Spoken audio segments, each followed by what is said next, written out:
Il est un effet secondaire du vaccin contre la Covid-19 qui est déjà très fortement avéré au niveau mondial. Il ne s'agit pas d'une douleur ressentie au niveau du site d'injection, de maux de tête, de fatigue, ou même de très rares cas de mortalité chez les personnes les plus âgées, déjà affaiblies par des pathologies importantes.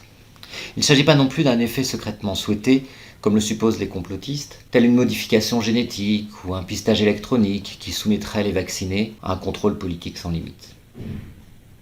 L'effet dont nous parlons atteint encore autre chose que certaines parties de notre corps ou de notre cerveau. Il nous atteint, nous, notre être, notre humanité. Cet effet du vaccin est le strict inverse d'un effet désirable. Il n'est donc pas seulement indésirable, il touche à l'abjection. L'abjection avant même l'injection. L'abjection dans le partage mondial du vaccin, qui est en train de devenir si ouvertement inéquitable que l'OMS, après 2 mois d'avertissement, a parlé le lundi 18 janvier d'un échec moral catastrophique. 190 pays, 98 à revenus élevés et 92 à revenus faibles ou en situation de pauvreté, s'étaient engagés ensemble dans un dispositif nommé COVAX afin de vacciner avant la fin de 2021 20% de la population dans chaque pays participant. Mais les pays riches, ceux d'Europe, les États-Unis, le Canada, se sont à l'heure actuelle appropriés 90% des doses vaccinales par le biais d'une 60aine d'accords bilatéraux avec les fournisseurs pharmaceutiques, accords bien évidemment hors COVAX. Certes, les pays riches, désengagés de ce partage mondial, ont affirmé qu'ils continueraient à le financer. C'est le discours officiel de l'Europe. C'est aussi celui de la France, exprimé tel quel depuis septembre dernier. Mais quelle abjection! Par cette contribution, ces pays achètent leur droit de se dédire, tout comme l'humanisme de pacotille qu'ils déversent sur leur population. Tout cela ne coûte pas grand-chose. L'Europe prévoit de verser 400 millions au COVAX en 2021, à comparer aux 8 milliards nécessaires pour le financer. Dans le même temps, elle a déjà consacré environ 4 milliards à la vaccination intra-européenne. Mais le pire, c'est que cette contribution se dévalorise mécaniquement en raison de la montée des prix que provoquent les accords directs avec les fournisseurs. En fait, les pays riches détruisent le peu qu'ils donnent. Ils se réservent l'exclusivité des doses de vaccins en rendant leur prix quasiment inaccessible au programme de répartition mondiale auquel ils étaient censés participer, et donc également aux pays pauvres.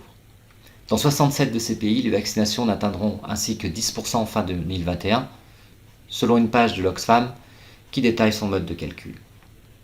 Rappelons que l'immunisation collective s'atteint, elle, si 70% de la population est vaccinée.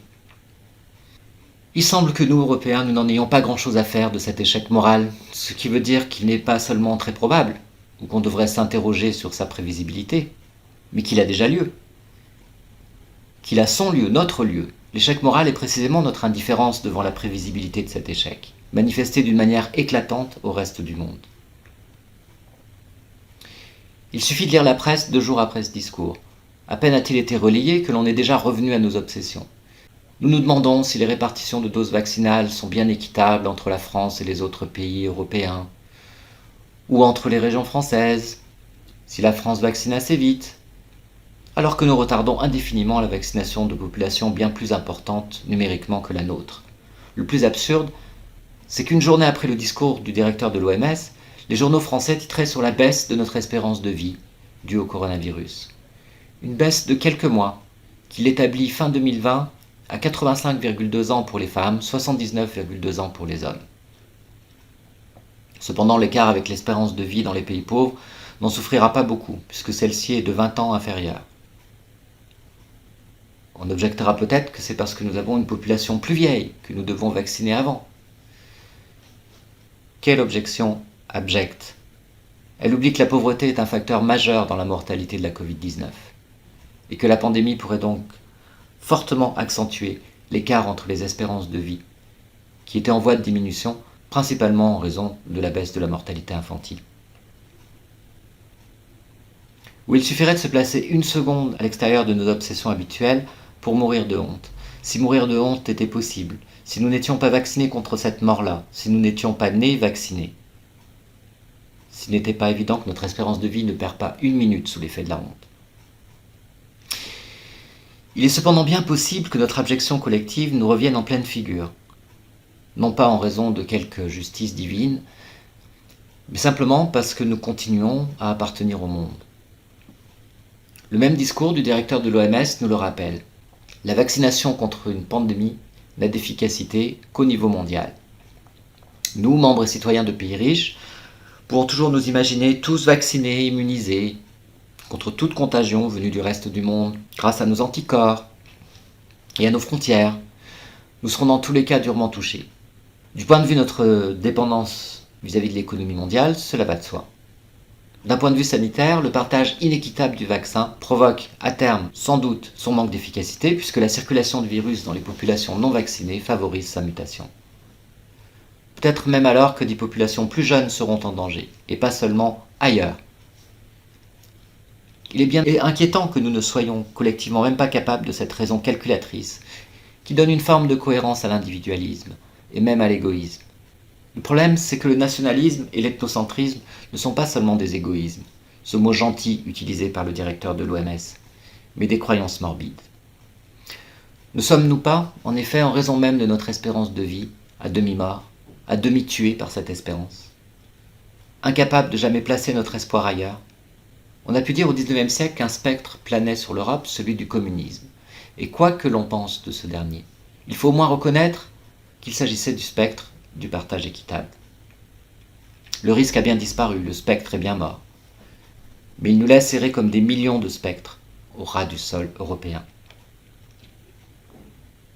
L'Europe, anciennement colonisatrice, qui se concevait comme un réseau de capital mondial, peut et doit encore se considérer comme un cap, le cap de l'Eurasie, ouvert sur le reste du monde, disait le philosophe Jacques Derrida. Mais elle fait l'inverse. Elle fait chaque jour la preuve de son manque de solidarité vis-à-vis des pays pauvres, tant par sa politique budgétaire que migratoire, ainsi que par le manque d'ambition de sa politique sanitaire face à toutes les épidémies contemporaines, sida, Ebola, etc. Il ne manquait plus alors qu'elle s'injectât en si peu de jours, et aujourd'hui même, une telle dose d'abjection qu'elle n'a même plus de cap, de chef, c'est-à-dire aussi de tête. Nous découvrons alors que l'Europe ne s'est pas effondrée sur elle-même, comme on avait pu le craindre. Elle s'effondre par sa manière d'être non dans le monde, mais contre lui, ce qui ne la distingue d'ailleurs ni des États-Unis ni du Canada.